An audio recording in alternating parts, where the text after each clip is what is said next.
আসসালামু আলাইকুম দর্শক, আশা করি ভালো আছেন। আজকে আলোচনার বিষয় হচ্ছে দীর্ঘ 17টি বছর এই দলটিকে, দলের কিছু নেতা কত কষ্ট করে এই দলটিকে গুছিয়ে রেখেছিল। আজ এ দলের কি অবস্থা।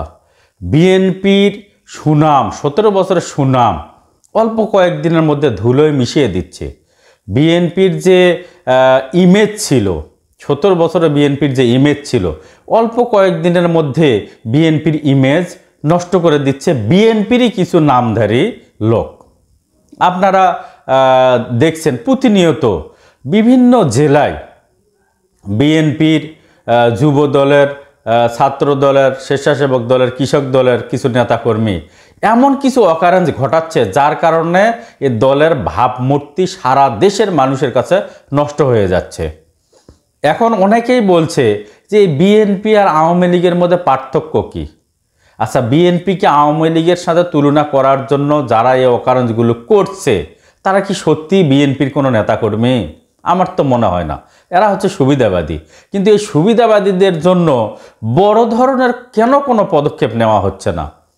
এই যে দেখেন আপনারা 2024 সালের 5 তারিখে স্বৈরাচারী হাসিনা পালিয়ে যাওয়ার পর জামাত ইসলাম এতদিন মাঠে ছিল না, কিন্তু 5 তারিখের পর মাঠে আসলো।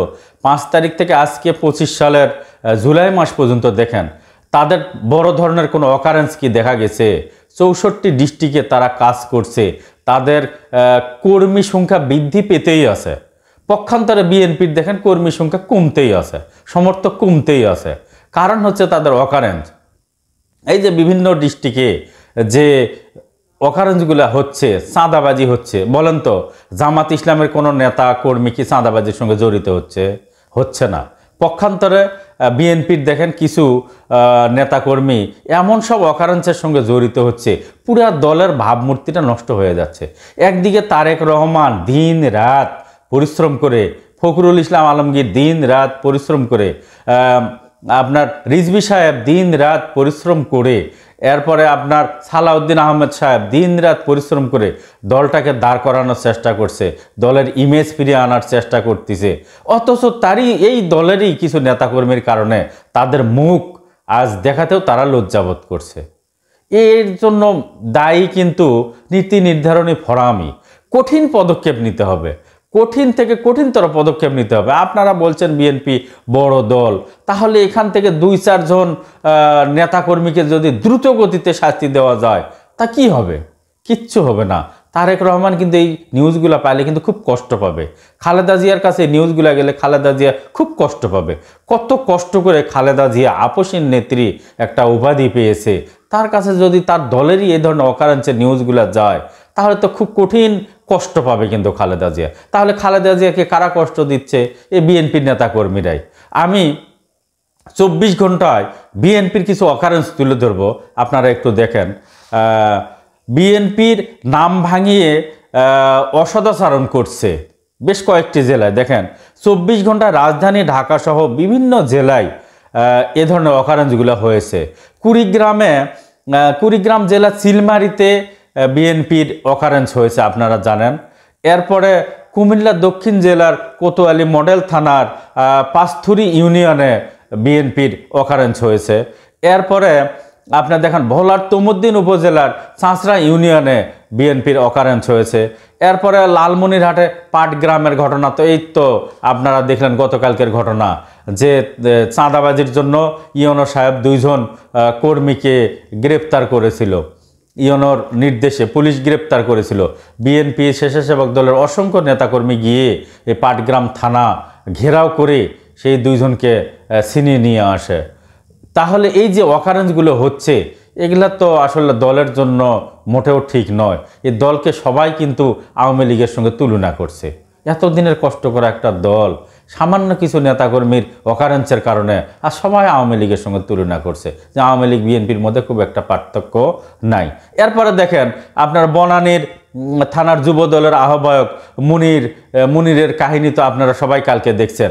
এই যে জাকারিয়া হোটেলে কি একটা অসভ্য কাহিনী করলো, চিন্তা করে দেখেন। সে হোটেলে ভাঙচুর করলো, ভিডিওতে আপনারা দেখছেন ভাঙচুর করলো, 2 জন মহিলাকেও সেখানে ফেলে দেওয়া হয়েছে। এই যে অকারেন্সগুলো করছে পুরো দলের ভাবমূর্তিগুলো কিন্তু নষ্ট হয়ে যাচ্ছে। এটা কিন্তু মোটেও ঠিক না। আমি বিএনপির নীতি নির্ধারণী ফোরামের কাছে অনুরোধ করব, আপনারা দ্রুত গতিতে জোরালো পদক্ষেপ নিন এবং প্রত্যেকটা দিন সাংবাদিক সম্মেলন করে আপনারা মিডিয়ার কাছে বলে দিন যে এই নেতারা বিএনপির নয়, আজ থেকে এরা বাতিল, এরা বিএনপির আর কেউ নয়, এরা যদি অকারেন্স করে দায় দায়িত্ব বিএনপি নেবে না। হ্যাঁ, রিজভী সাহেব আজকে অবশ্য বিএনপির কেন্দ্রীয় কার্যালয় নয়াপল্টনে সাংবাদিকদের ডেকে সংবাদ সম্মেলন করে ব্যবস্থা নেওয়ার কথা বলছেন। উনি বলছেন যে কুড়িগ্রাম জেলায় যে ঘটনা ঘটেছে সেটা বহিষ্কার করা হয়েছে, এরপরে ব্যবস্থা নেওয়া হয়েছে। এরপর কুমিল্লার দক্ষিণ জেলার কোতোয়ালি মডেল থানার পাঁচতুরি ইউনিয়নে ব্যবস্থা নেওয়া হয়েছে। এরপরে ভোলার তৌমুদ্দিন উপজেলার চাঁচড়া ইউনিয়নেও ব্যবস্থা নেওয়া হয়েছে। এরপরে মুনিরকেও বহিষ্কার করা হয়েছে। এরপরে লালমনিরহাটের যে পাটগ্রামের যে ঘটনা ঘটেছে এখানে তদন্ত চলছে, তদন্ত সাপেক্ষে অপরাধীদেরকে এখানে দ্রুতগতিতে বহিষ্কার করা হবে। এরপরে আপনারা জানেন যে এই কয়েকদিনের মধ্যে 4-5 হাজার বিএনপি, স্বেচ্ছাসেবক দল, যুবদল, ছাত্রদল, কৃষক দলের 4-5 হাজার নেতাকর্মীকে কিন্তু দল থেকে বহিষ্কার করা হয়েছে। এগুলা প্রতিনিয়ত মিডিয়াতে বলতে হবে, প্রেস ব্রিফিং করে বলতে হবে, দলীয় পেজেও বলতে হবে, যাতে দলীয় নেতাকর্মীরা যেন সতর্ক হয়।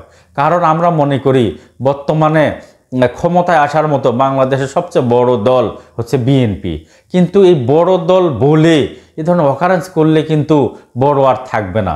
জনগণ কিন্তু মুখ ফিরে নেবে, কারণ জনগণ কারো খায়ও না পড়েও না। জনগণ বিএনপির উপরে আশা করেছিল, কিন্তু এই ধরনের অকারেন্সগুলো করলে জনগণ কিন্তু বিএনপির থেকেও মুখ ফিরিয়ে নেবে। তাই বিধায় আমি নীতি নির্ধারণী ফোরামের কাছে বিনীত অনুরোধ করব, বিএনপির যদি একজন নেতাকর্মীও যদি সারা বাংলাদেশে কোনো ধরনের অকারেন্স করে, আপনারা কঠিন পদক্ষেপ নেন। শুধু বহিষ্কার করলে হবে না, কঠিন শাস্তি দিন। কঠিন, আপনারা অভিভাবক, দলের অভিভাবক, আপনারা বড় ধরনের শাস্তি দিলে কিছু হবে না, কঠিন শাস্তি দিন। আমরা বিএনপিকে সকল প্রকার অকারেন্স, দুর্নীতি, চাঁদাবাজি, সন্ত্রাসী কার্যক্রম থেকে মুক্ত একটা দল হিসেবে দেখতে চাই। এই বলে আমি আমার কথা শেষ করছি। ভালো থাকবেন, সুস্থ থাকবেন। আসসালামু আলাইকুম।